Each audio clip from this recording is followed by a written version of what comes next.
In one of the most powerful animal societies on Earth, the male doesn't hunt. He doesn't provide. He doesn't even chase down his own food. He simply waits.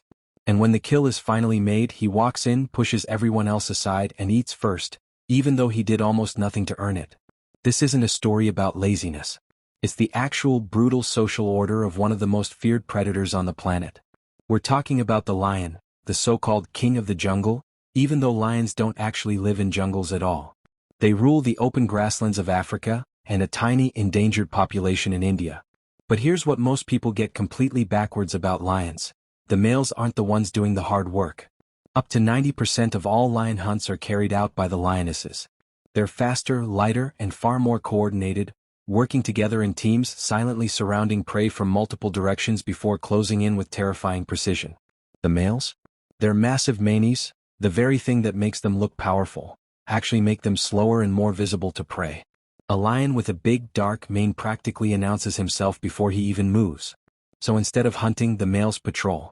They defend the pride's territory from rival males, and they protect the cubs from outside threats.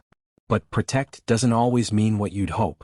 If a new male takes over a pride by force, one of the first things he does is kill every cub that isn't his own.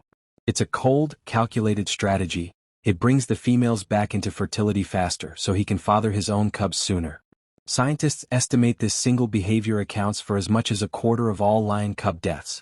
And yet, despite this brutal hierarchy, lions are also one of the most social cats on Earth, living in prides of up to 40 individuals, sharing kills, raising cubs together, and defending each other from hyenas, rival prides, and even elephants. So the next time you hear a lion called the king of the jungle, remember what that title really means. The females do the hunting, the raising, and most of the defending, while the males get the credit, the first bite, and the myth.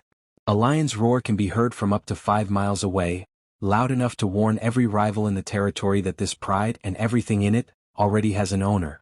Maybe king isn't quite the right word. Maybe it's just really good branding.